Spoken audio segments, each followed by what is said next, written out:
Thank you for visiting Past the Wire TV, the YouTube channel of PastTheWire.com. Observation, that's the key to training, whether it be on the track or in the barn. Constant observation is how we get our details. I mean, the horses can't talk, so we're relying on their observation to give us our data. And then as far as works go, you're using a watch to give you a time. Obviously, you're using your eye also, but sometimes horses can be deceiving to the eye, so you're using the time to analyze the work, and then you want them to finish up well. That's important for at least our structures. We ask our horses to finish, especially from the 8th hole on, and then the 8th after the wire. We like them to finish strong and gallop out on. I mean, everyone's style is different. The amazing thing with horses is you can do anything with them if they're good, and they'll still make the trainer look good. History remembers moments of extraordinary strength, skill, and determination. True greatness is forged by those who fulfill their destiny.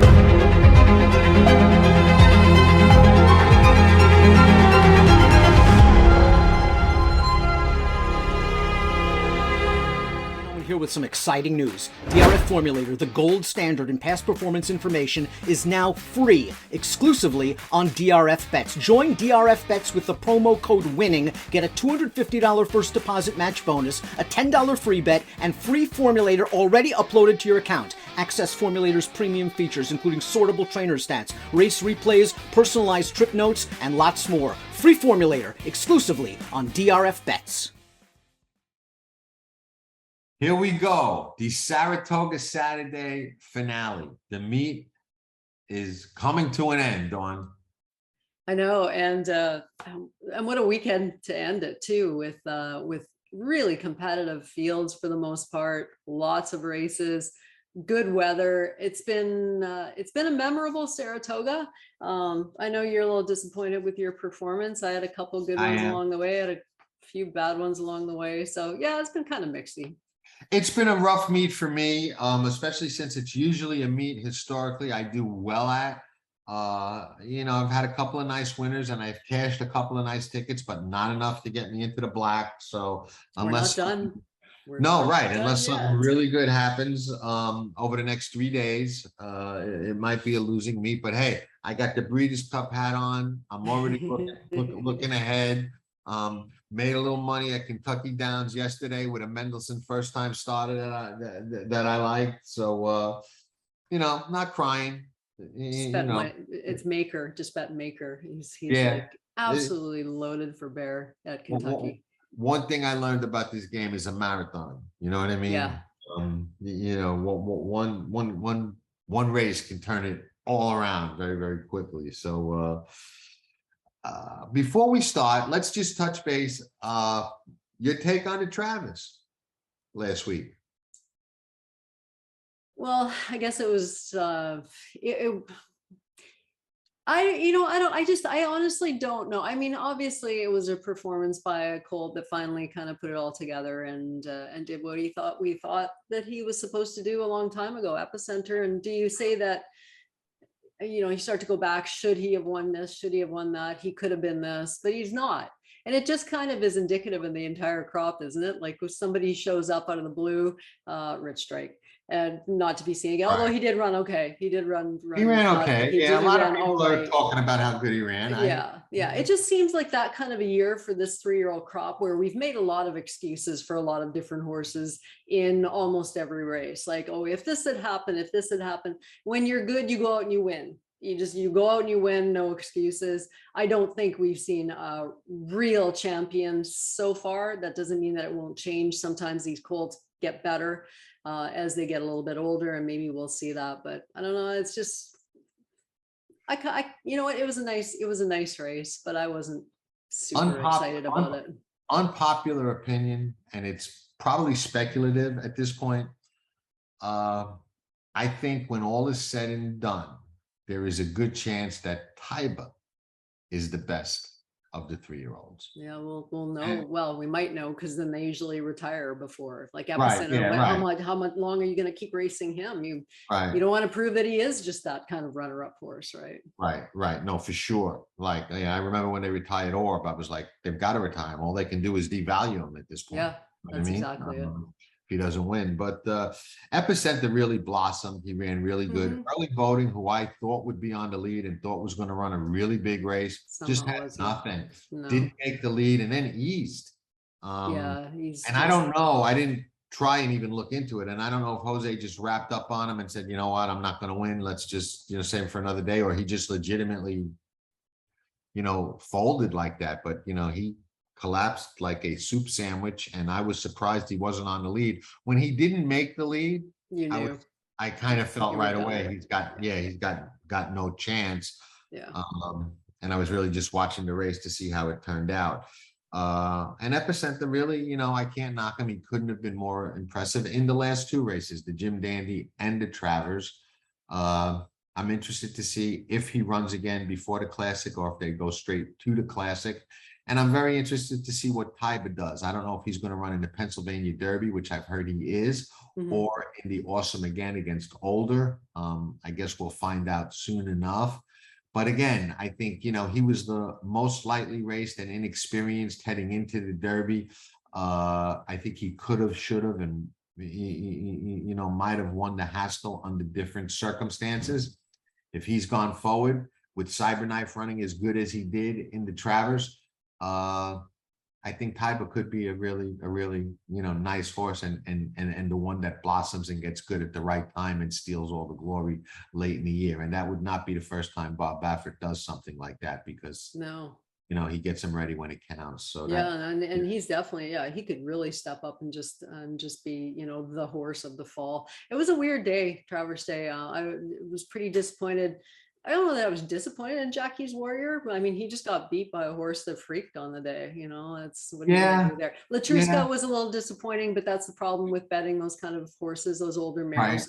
They just, sometimes they come back and sometimes they've had enough. And she kind of looks like she's getting to that point where she's ready to move on to her next career. So yeah, it was a couple disappointments that day. And that happens, Clariere, from what I'm told, I haven't watched the head-on replay yet. I'm told she hit her head. She had a legitimate excuse coming out of the gate, so maybe we can give her a pass. I'll watch that again when I get around to it, especially if she shows up in the Breeders' Cup.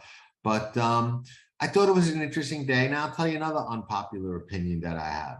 Okay, Saturday we know Pacific Classic. Okay, and everybody's talking about 1 to 5 flight line and that he's going to show everybody that he can get the 1.25 miles. Okay. And I will say this, which is going to be an unpopular opinion, and it's not a knock on Flightline because it's just my take. I don't think he answers that question on Saturday, win, lose, or draw.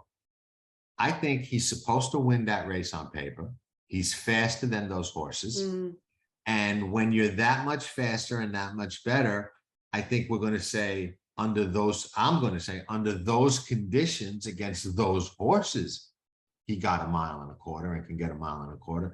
That doesn't necessarily mean he's a quote 1.25 miles horse, and he's going to be able to do that in the Breeders' Cup Classic against a bigger, tougher, and more diverse type of field. Yeah. My opinion, you know what I mean?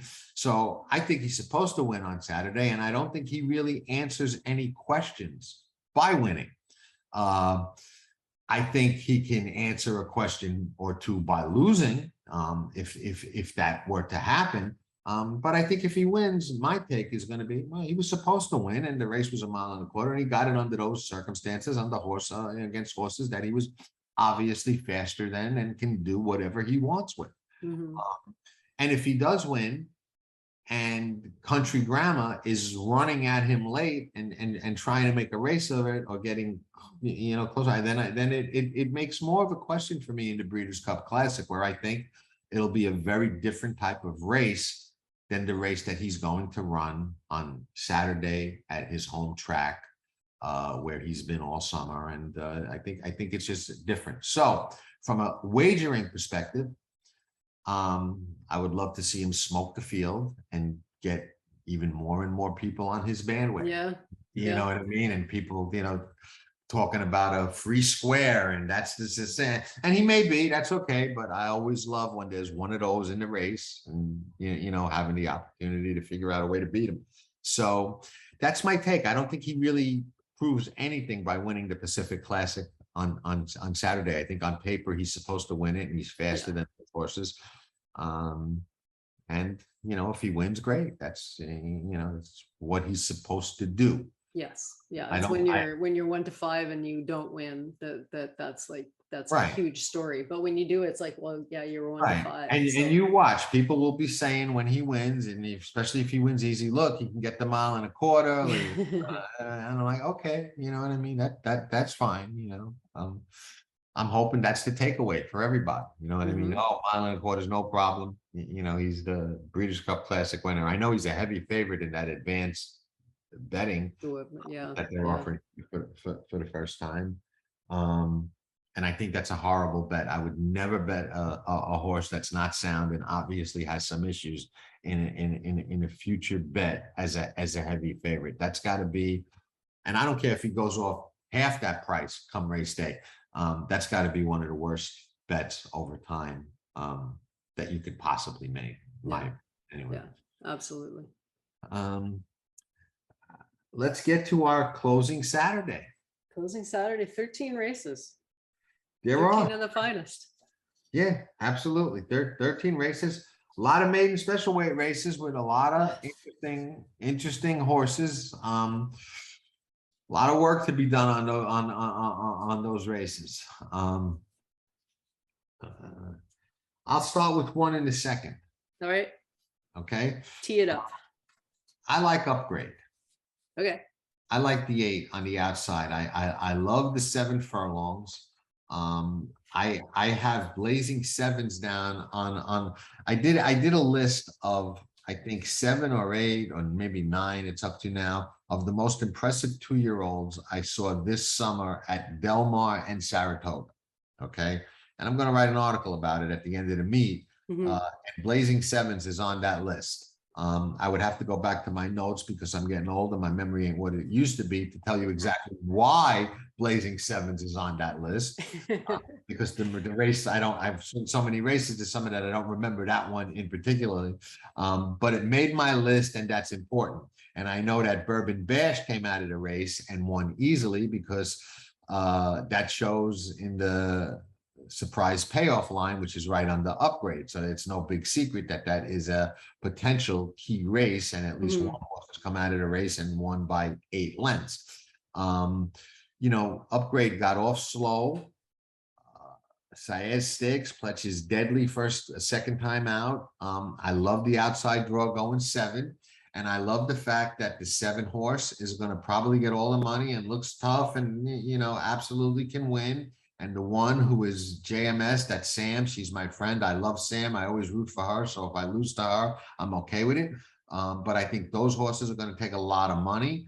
I don't know. Cox will take a lot of money. Todd is right. He'll take it. Horse.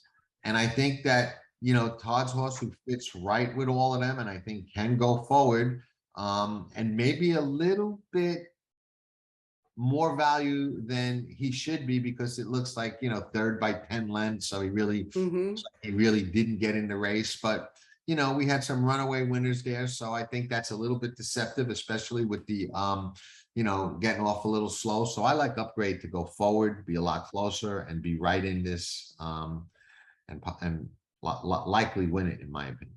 Yeah, you and I, we spent a lot of time together in the last few weeks on these shows, and we are definitely starting to think the same. We have no idea what each other are picking before we. Right. No, we never discuss any of this. Right. We don't. This is all spontaneous. I don't even know what races you're going to bring up, but so the notes that I have on my website, you can see what it is there, and I don't know if you'll be able to read that. You see under race 2 there. I like.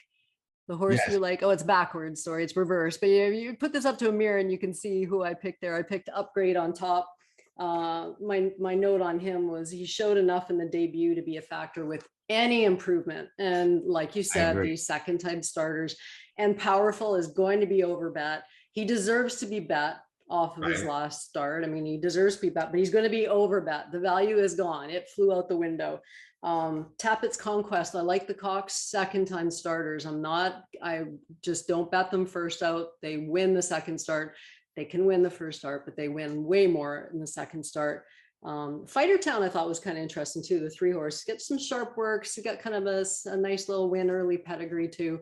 But I'm on Upgrade with you. And I think 4 to 1's reasonable. 7 to 2. I agree. Yeah, no, I think for sure. And I think, you know, in a different field, he'd easily have been 8-5 or 3-2. You know what I mean? If one or two of those other ones didn't Yes. go up. So I think there is value there, and I think he's going to run a big race. Full Moon Madness is a little interesting too. You got the inside, you got a little speed, so you know he might hang around somewhere there too. No, I agree, and you know that's a homebred for JMS, who's they're a great stable. Sam does a fantastic job, and you know she bred that mare into Mischief, who's not a cheap sire by any means, and horse ran well first time out. Has the rail going 7, not ideal for a 2-year-old with the start under the belt, but definitely can go forward and definitely is a contender. And like I said, Sam is one of the few people that I don't mind losing to because she's a really, really classy person and I like her a lot personally. So if I lose to her, I could always deal with it. I even hate picking against her sometimes, but that's a tough race. There's a lot of just look at the pedigrees in that race. Yeah, no, absolutely. Okay, take a spot. You take second spot. Ooh, okay. Well, why don't we just go right to the very next race, the third race? It's pretty interesting little allowance race, field of 8. So there's lots of speed in here. You know, my first perusal of it, we're going the flat mile. It's been kind of a quirky distance. Until last week, we had no winners from outside of post 6 going the mile. And then there was the day that they were washed off the turf, and a couple of off the turf horses were able to win from the outside. Now, I don't know. Do you say, well, yeah, that's proof that I know you're not a stat guy, but configurations of track, it. That's an intrinsic thing that you learn. There's configurations 100%. of different distances at different racetracks that are either conducive to or work against certain post positions, certain running styles. It just is what it is. Right. So And my way of thinking, I wouldn't consider that like a stat. You know what I mean? Yeah, no, that's just on knowledge. the inside or the outside at that configuration. Like to me, that's not a stat. That's just a fact. There's an advantage or a disadvantage at certain things. So like Aqueduct, the old inner track in the winter, if you didn't have speed, why were you even out there? So yeah, things like that. So I was kind of looking at something to come maybe just off of the pace. I don't know. I ended up on, I don't have a particularly strong opinion against the likely favorite, the 6 Up to the Mark, but I was somewhat interested in the 8 horse No Burn as well. So those were 2 I was looking at in there. I couldn't really warm up to any of the big prices. Tom Amos has Tiwanaku in there, Tiwanaku. Right. Whatever that means. And I thought that horse was okay too. Rudy's barn continues to just be dead. Like I can't pick them. I can't. I found he's got a couple that look like they should be live this weekend, but I can't do it. Yeah, no, I understand. I definitely understand. I looked at that race. I really wasn't wild at anybody. I mean, we've spoken before about horses like Up to the Mark and betting against.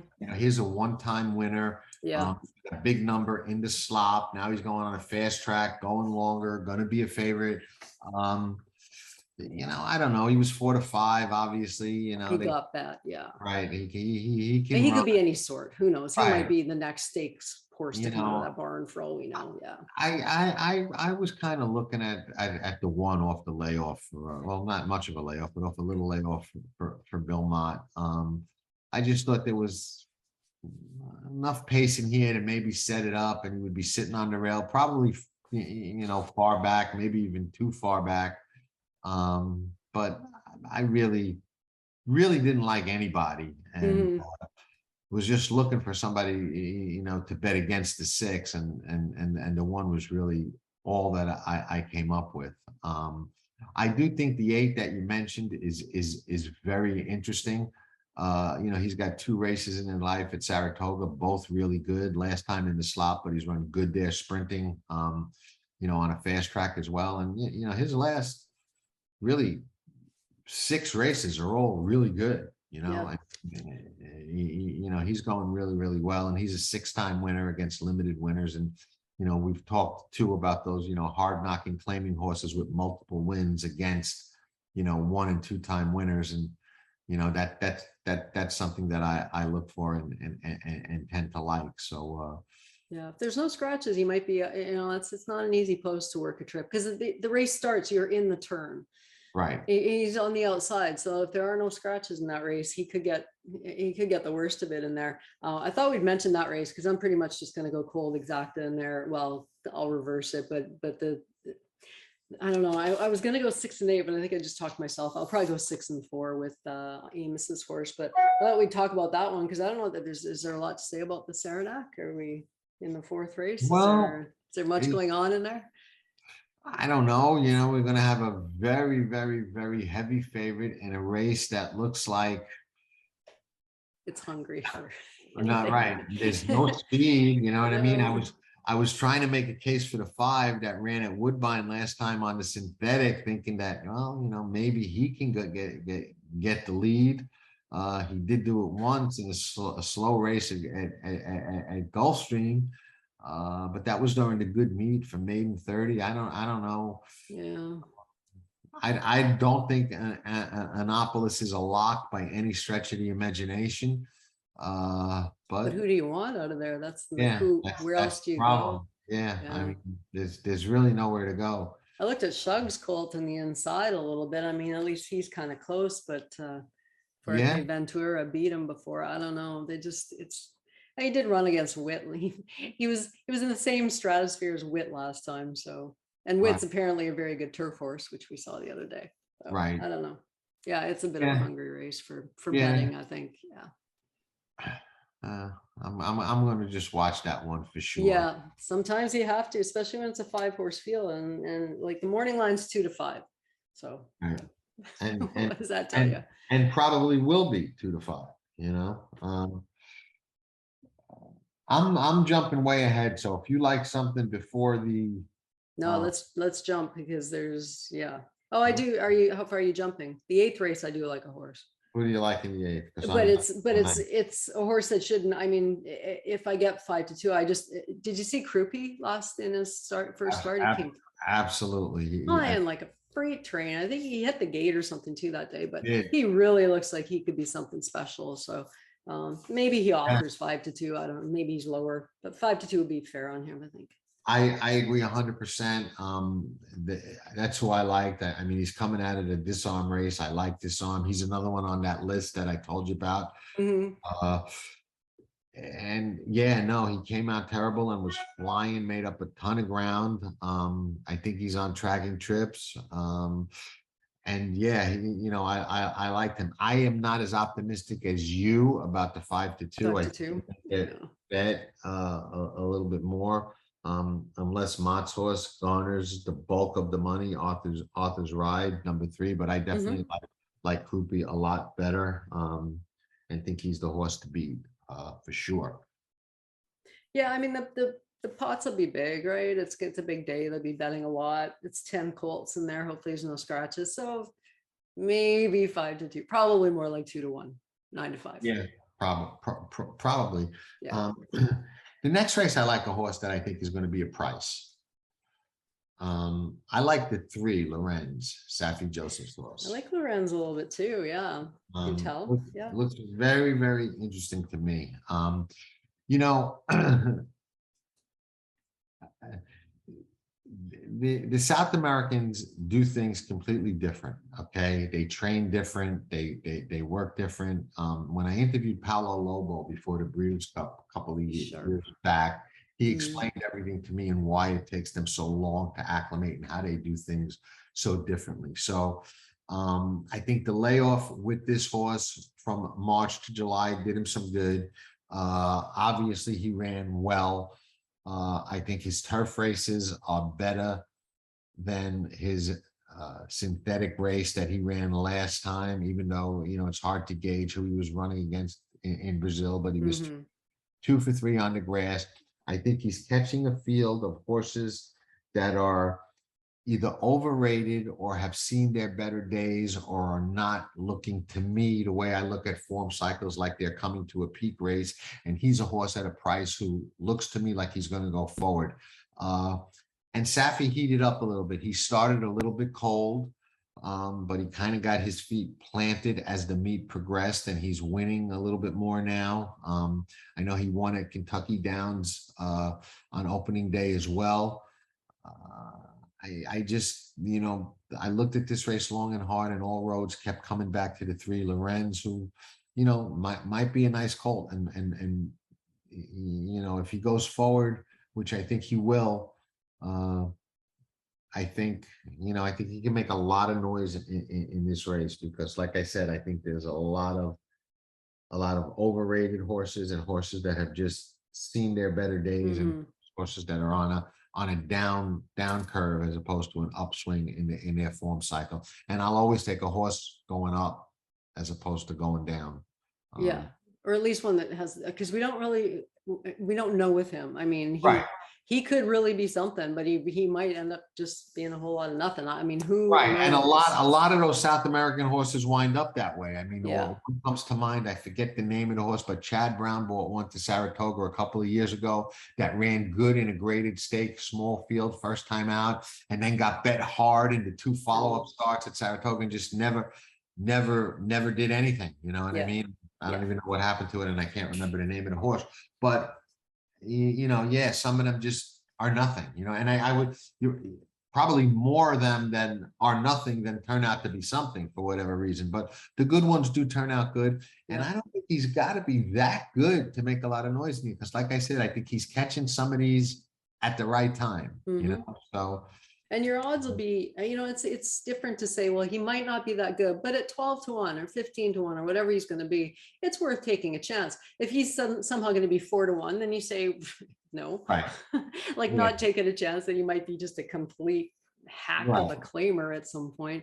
I landed on Sanctuary City. I do like Lorenz. I do. I mean, I've got him on the ticket definitely, but Sanctuary City, I looked at him for a while. He finishes second more than he wins, which I hate. He's never been able to win at Saratoga, which I hate. And it's a function of his running style, because he gets himself like way far back, and then he comes with these big runs at the end, just typical. But Trevor McCarthy's getting back on, and he did ride him once. It was way back in a non-one at Aqueduct, a race he was supposed to win because he was a favorite.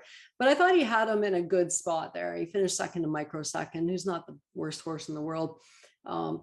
He every once in a while he just pops up, and he's been running a little bit tough. He's been in some graded company in the last few starts, so he's been running all right against better horses. I don't know. Yeah. He's got the figures. He's got back figures that if he runs one of those figs, and then if the pace comes back to him a little bit, he could win this race. But a whole lot. You notice how many, but if this happens, if this happens, if this happens, that's why he's got 7 second place finishes, because those things never happen. Right. And he runs good enough to tease you into wanting to play him the next time. But I'm going to take a little stab, because I do think he should be.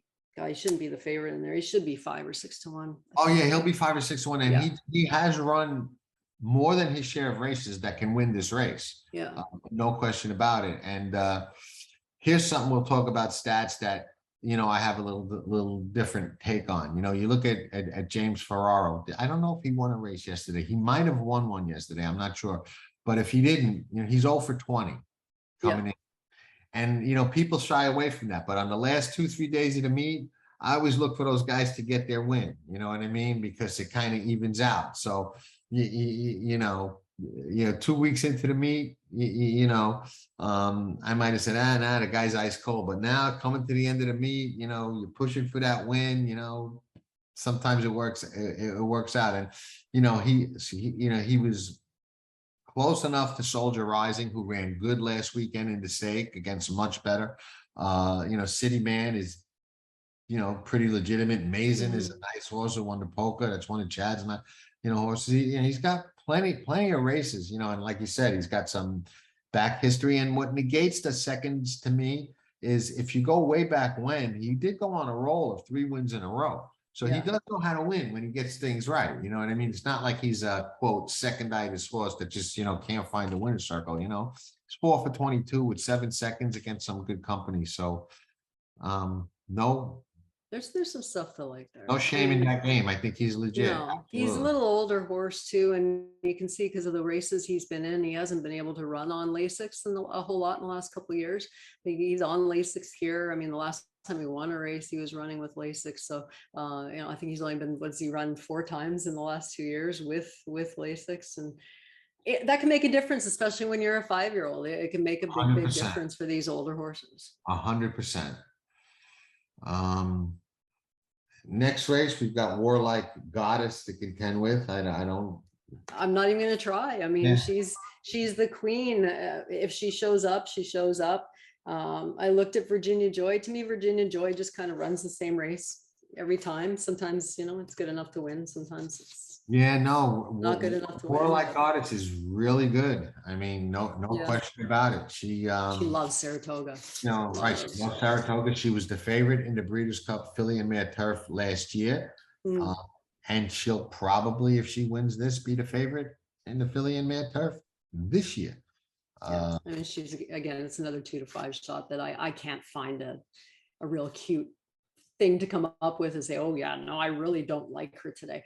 She doesn't have to win. I mean, Jackie's Warrior got beat. I mean, these horses don't have to win, but Right. to think that you're clever enough to predict that day that they're not going to show up, maybe you are, but Right. I don't consider myself that way. No. No, and the thing of it is, Jackie's Warrior, he showed up. He just got beat. You know what I mean? It happens. Somebody else showed up more. Yeah. Right. They're not machines. A lot of people don't get that part of the game, The Jockey Club Gold Cup. Oh man, I remember when this was 2 miles. I remember when it was a mile and a half. Now it's a mile and a quarter, and they're running it at Saratoga, not even at Belmont. I know. Belmont's spent- changing. Yeah, I spent a good deal of time on this race. It's I've a good always, race. Yeah. always loved the Jockey Club Gold Cup. I thought it was a very interesting race this year. I thought there were, cases to be made for a couple of horses. I landed on one. I landed on one. I wonder if it's the same one. I don't think so. I have a feeling it's not. Okay. I landed on the New York bred American Revolution. So did I. Okay, and it is. Honestly, and I have to show you because I'm not I making believe it up. you. I am not making it up. There it is right there, American Revolution. Okay. You and I have to stop spending these quality Zoom Right. moments together. we landed on the same horse. That's funny. Okay, it happens. Great. I always say great mind. Well, not me, but they say great minds think alike. So, that's a good thing. I know I'm in good company. Let's hope. I don't know. I like, Yeah. I like Olympia. And I mean, if he brings his A game, but he was kind of, to me, he was just uninspired last time.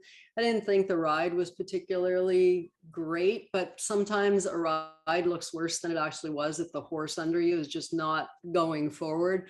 You're trying to get him motivated. And so I don't know if it was a combination of just a bad ride or just Olympia just having a bad day. So, I don't know. That's why I didn't. I didn't always want to go to him. I don't want to say always, but last week I loved, and I put on Track and Trips. I don't know if you saw, but I loved Laurel River. Yeah, I saw that. Yeah, that was a nice one. Okay. And I made a nice hit on the win and on the exactor, and it helped my August considerably. Okay. And when I told my friend, a friend of mine called me in the morning, and I said, I love Laurel River. I'm betting Laurel River today. He goes, are you crazy betting against the Speaker's Corner? And I'll tell you what I told him, because it kind of applies to Olympia. And I said, listen, when you have a good horse like Speaker's Corner and he gets drilled by Flightline, then he gets drilled by Life is Good. Yeah. Now he's ducking those horses, going to another track. Sometimes they lose confidence and sometimes they get it back, but a lot of times they don't. You know what I mean? Yeah. And I like to bet against horses like that. Olympiad was on a roll and then got whooped by Life is Good. And now he's looking to kind of get back on that roll, and that's not always easy to do. You know what I mean? No. Can he win? Absolutely. Will he be the favorite? Absolutely. But a mile and a quarter is as new for him as it is for the horse that I like, American Revolution. And American Revolution to me brings it every time. Was really winning some nice races last year.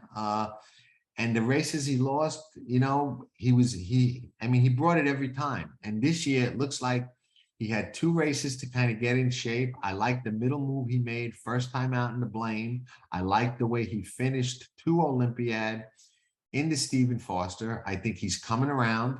I think Rosario fits him very well. I think he, 1-for-1 at Saratoga, 5-for-9 lifetime. Looks to me like he will really like the 1.25 miles. Mhm.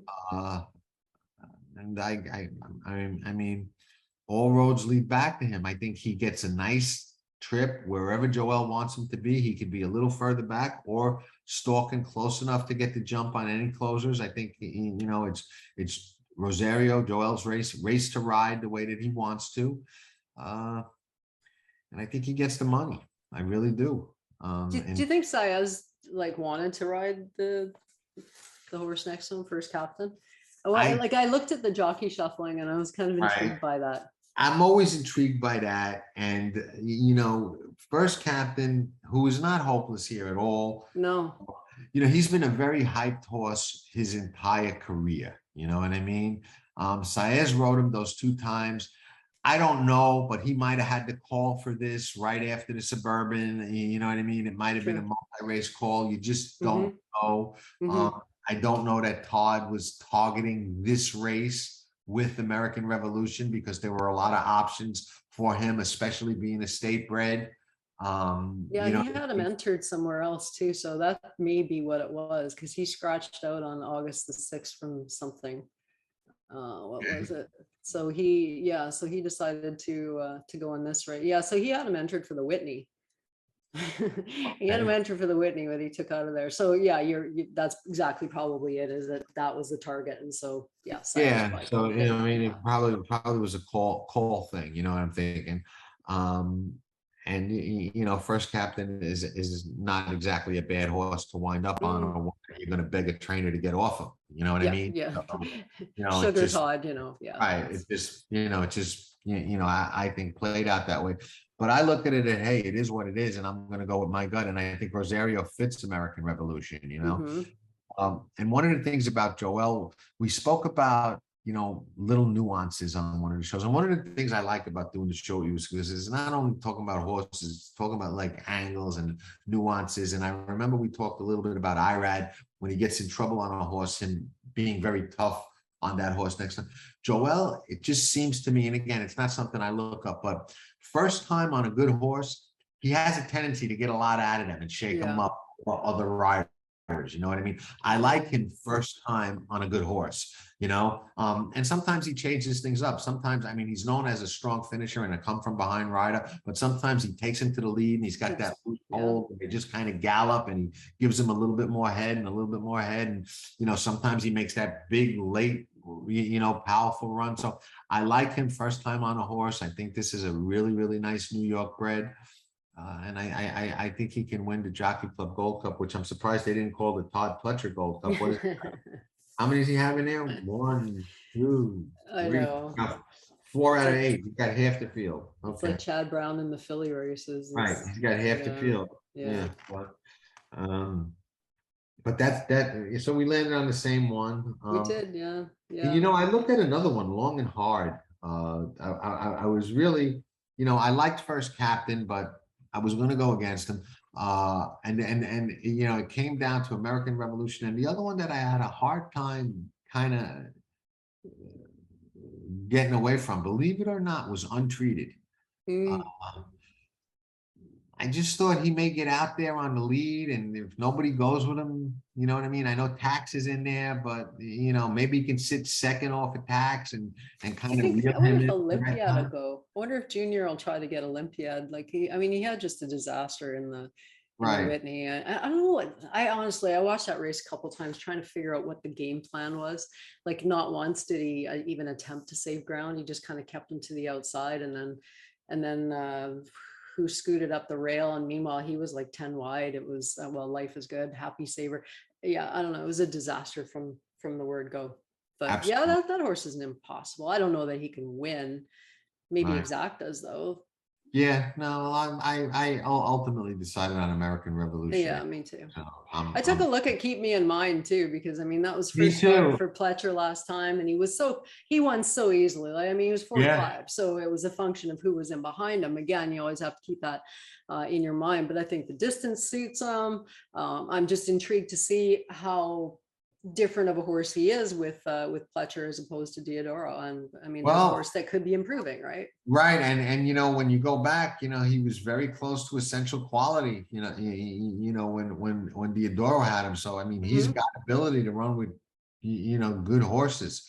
And he just, you know, kind of couldn't get over that hump, but maybe, you know, maybe Todd got him confident by running him in that non-winner one, which I think was a good move for him. You know, I think that was the smart play to get him some confidence. And now we see what, you know, what he can do back in against the big boys, but, we'll see, you know, we'll see. He'll be a price, and He'll be a no price. surprise.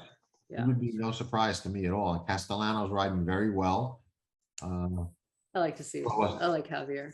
Yeah, another horse that's won at Saratoga. So yeah, and he would be no surprise. Really, he wouldn't. Great. I'm staying away from the last two. I know you like to go after those late races, but you got a $25,000 non-winner time. Not for me. No. Maybe 40, not for me. I'm retiring for the day after the Jockey Club Gold Cup. By the time I got to the end of, like, it was 13 races. I mean, it takes a lot. I usually really get into the last couple of races, but I think I was having handicapping Saratoga fatigue in general, but I did end up with the 8 Eyes of Malibu Moon. I would have liked Eli Dancer a little bit more, but Irad vacated. And I was kind of looking at the 11 horse quick power nap, but I went on top 8 on top of 11-9 in the finale. But I honestly don't know how much brain power was left when I got to those last couple of races. I suspect it wasn't much. Yeah, and I white flagged it. I was like, you know what? I'm not even going to try. I'm sure Dawn will take a look and carry us in the last two, but I was like, you know what? I'm done. It was tough. And plus now having to, you know, with Kentucky Downs starting, right? So wanting to keep an eye on that, because that's a track you can make some money at, because it's just such a quirky, it's like nothing else in North America racing. So it's kind of fun on a lot of levels. I like seeing how many horses are going along and all of a sudden they're doing this, because and then there's a hill at the end. Yeah, it's a lot of fun. So the Mendelssohn horse that I liked in bet yesterday, that was good. Twice I thought was going to fall down. I know, they look like that. They all of a sudden just took a couple of steps. footing. I'm like, oh, he's done. Then he started digging, got a hold of the turf and started digging in again. And Tyler never quit. And I'm like, I may actually win this thing. You know, I mean, that's a tough place, man. It's a tough place. I like to focus on Mike Maker, Wesley Ward, obviously, and Tyler Gaffleone just seems to really ride that course. He's just fearless. I don't know what. No, he does. I interviewed him on the show a couple of weeks ago. We did a one-on-one interview, and he talked about leaving Saratoga early to go there, and you know how much he likes riding there. That last turn in the stretch where you almost think like you're home, and then they make that little bit of a left turn. Yeah. Killer, man. It was just a killer. It's like, they switched the camera angles. So right. Where's the wire? And then you're like, oh my God, they've still got like 200 feet to go or something. It's crazy. It's tough, but it is a beautiful track. It's a beautiful meet. It's a great betting meet because they were just, you know, such big fields and so many opportunities, and you get unbelievable payoff. So the money's crazy, and listening to Larry Colmus again is always good. I like Larry. You know, I enjoy Larry as well. Yeah. So let's talk about wrap up. Dawn's notes. Where do people get them? Because you've got notes with angles and all kinds of insight everywhere. Where do people find them? Dawnsnotes.com. It's easy. Dawnsnotes.com. Yeah. Saratoga's wrapping up. I offer all kind of different things. You can get like one card, because some people just like to play weekends. So you get one card. I get a weekend special where it's a little cheaper if you buy Saturday, Sunday. I focus on one meet at a time. So Saratoga's done here. Monday's last day. Next week, I'm going to do the remainder of Kentucky Downs.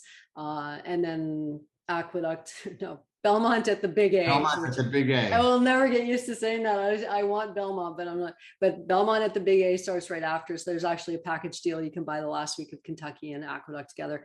And it's really affordable. And it's just stuff like what you and I talk about on the show, angles, trip watching, all that kind of stuff. And it's, if you get one of the packages, it's like just it's $2 a day, basically. It's $2 a day to get that kind of stuff to enhance your own game. That's the way I look at it. You're just looking at something. It's like what you do with your tracking trips. It's a second set of eyes.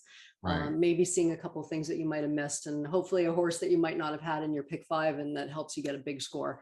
That's what I want to be there for. That's absolutely. And on my end, some things to look forward to. Two things I'll mention. One is this week I am doing a video on request of a lot of people on ticket structure and how I structure tickets, which is a very important part of handicapping. It's going to be on Past the Wire TV.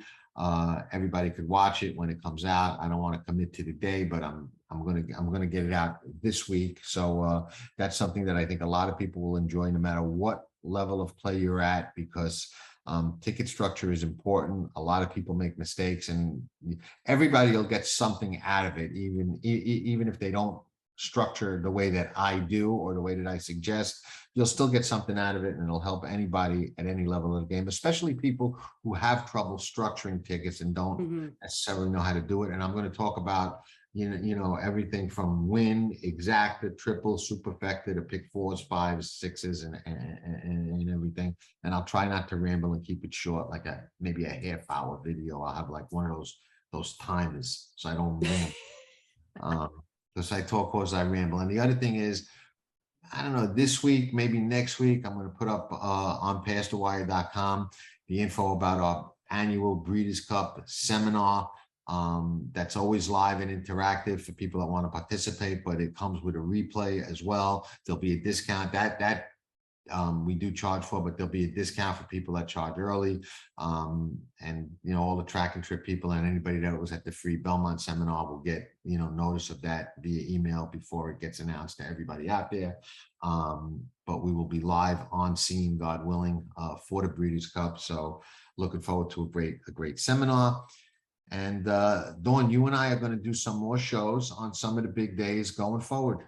We haven't picked out which days yet, but we will be back with some other shows that we'll do similar to this one, just at different meets and on different big days. So yeah, well, maybe even pop up if there's ever a carryover, even if it's absolutely not necessarily a big day. If there's a nice carryover people are looking to get, something like that. Yeah, too, so, they've gotten so rare. I think there was one, No. 2 carry over the whole Saratoga meet. They've just, with the $1 payout and the smaller pools and the CAW players, they just did, Derby Day and Breeders' Cup Day are like my only guaranteed pick 6 days anymore. Yeah. Now. You know what I mean? The biggies. It's come down to that, but hey, it is what it is.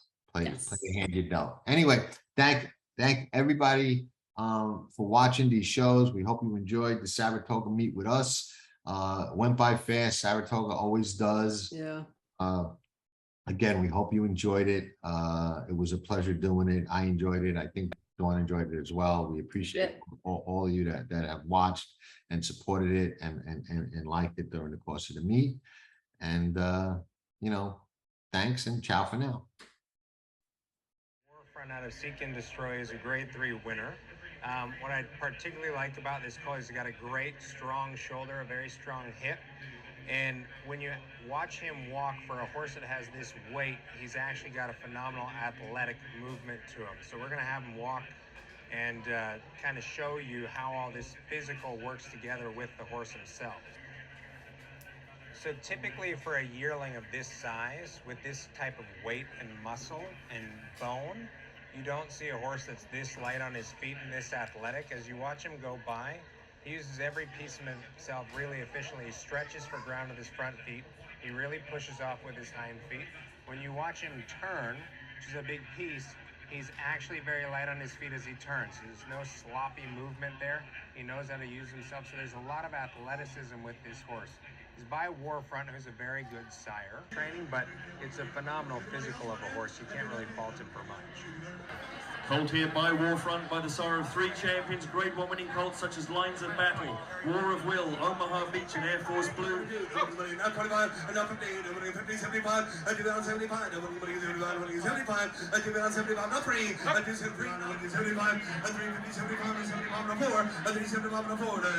Tyson, 375 forward, 100, 25, 25, 425, 425. Yeah, now I've got 400 in the back, 425, 425, 425, 425, 425, 425, 50, 425, 450, 425, nobody anywhere, 425, 50, nobody gotta go, 425, 50, 70, 500, 475, 500. You want back in back there? I have to outspend somebody else. I think I said, I don't like to take credit, but I think I said it best myself once when someone said to me, trust me. I said, there's only two people in the world I trust. One's me, the other one's not you. So. All this and more on Unfiltered on Past the Wire TV.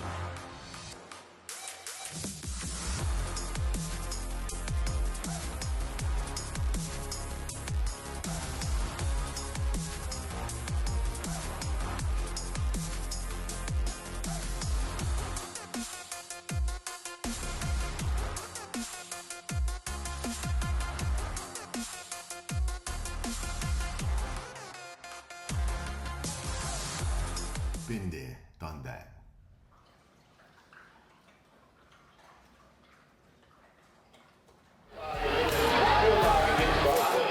Nobody does it better.